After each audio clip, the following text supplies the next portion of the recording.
Could it be that the fate of the NHL's most electrifying talent, Connor McDavid, rests in the hands of a general manager whose past is less a testament to genius and more a cautionary tale of inherited glory and subsequent decline? As the hockey world holds its breath, wondering if the Edmonton Oilers can finally build a championship contender around their generational captain, a chilling question emerges. Is Stan Bowman truly the architect of future success, or is he merely attempting to fake his way to a McDavid extension, hoping to quell a brewing storm with little more than smoke and mirrors? This isn't just about a contract. It's about the very credibility of a franchise, the desperate gamble of retaining a superstar who has made it clear that winning is his ultimate, non-negotiable priority. Good afternoon, hockey faithful, and welcome to a critical examination of the Edmonton Oilers' precarious position. While the crisp air of training camp remains a distant promise, the whispers around the league are already reaching a fever pitch, fueled by the most important voice in hockey, Connor McDavid. At Canada's Olympic orientation clam bake and talent show, McDavid didn't mince words. He reiterated his unwavering focus on bringing a Stanley Cup to Edmonton, but with a crucial caveat. If that dream doesn't materialize, he's open to taking the show on the road. This wasn't a groundbreaking revelation. McDavid, as the league's preeminent talent, has always held the power to write his own ticket. Yet any hint, any subtle suggestion that he might one day seek a different zip code for his psycho-killer taste in interior design sends Oilers fans into a collective deep froth. Enter Stan Bowman, the man tasked with preventing a fan uprising and, more importantly, convincing McDavid that Edmonton is indeed the place where his championship aspirations will be realized. Bowman's job is to quell the plethora of pitchforks that could soon arrive at his door. He's attempting to project an image of competence and strategic vision, but for many, especially those in the know, Bowman's tenure thus far feels like a lot of hat and very little cattle. The skepticism isn't born of malice, but of a cold, hard look at his track record, a history that suggests a general manager more adept at inheriting success than at forging it. Bowman arrived in Edmonton with the glint of 3 Stanley Cup rings from his time in Chicago, a shimmering resume that at first glance might inspire confidence. However, that luster is heavily tarnished. His reputation as a coward and weasel following the horrific Kyle Beach controversy casts a long, dark shadow over those accomplishments. While the Oilers organization, for reasons that remain baffling to many, seemingly overlooked the ethical implications of his past, the on-ice implications of his management style should be under far greater scrutiny. Those rings, it's crucial to remember, weren't forged by Bowman's hands from scratch, they were largely inherited. Let's rewind to his time with the Chicago Blackhawks. Bowman was handed the general manager job after a cup-worthy roster had already been meticulously assembled. He served as Dale Talon's assistant and certainly had some input in the acquisition and drafting of the foundational players who would transform the Hawks into a dynasty. But he wasn't the architect. He wasn't the one laying the groundwork for the likes of Jonathan Toews, Patrick Kane, Duncan Keith, and Brent Seabrook. He was given the keys to a Ferrari that was already built and tuned for championship contention. Once he took the reins, Bowman's additions to that already stellar core were notably sparse. He primarily augmented the roster with Brandon Saad, a successful draft pick, and Johnny Oduya, a shrewd trade acquisition.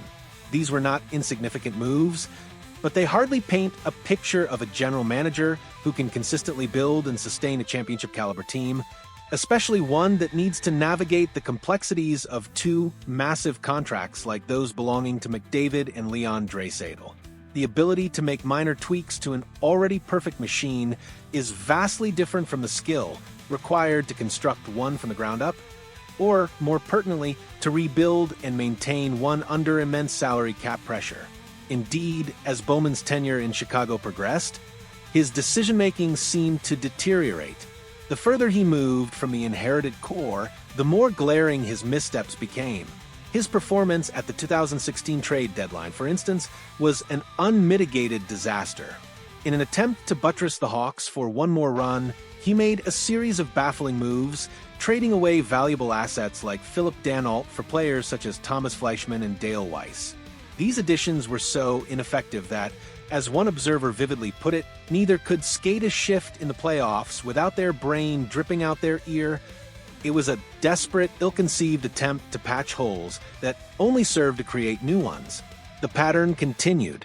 His attempt to replace the departed Johnny Oduya with Trevor Daley ended predictably hilariously, with Daley spending most of his time as a hawk passing to teammates who were already attempting to go off for a change. It was a clear sign of a general manager struggling to identify and acquire the right pieces to maintain a winning roster. Worse yet, Bowman developed a habit of relying on nostalgia over genuine talent.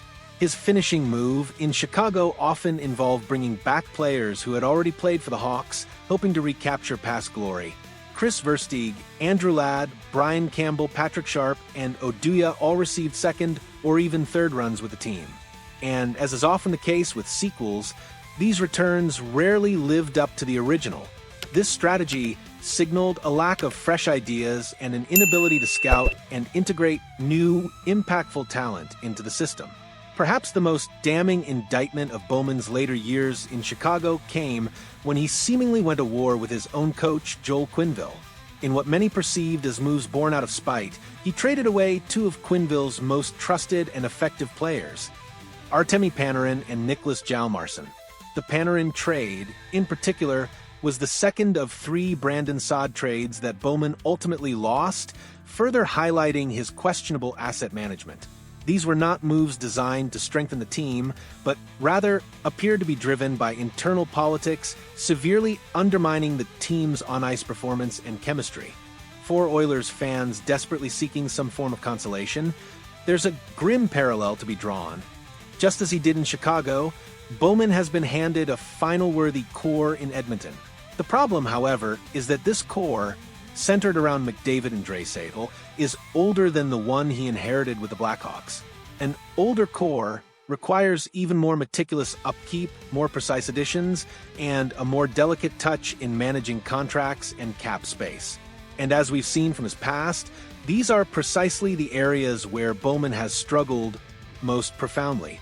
The challenge in Edmonton isn't merely to maintain, it's to elevate, to find those crucial complementary pieces that can turn a high-flying offense into a true championship juggernaut, all while navigating the immense financial commitments to their two superstars.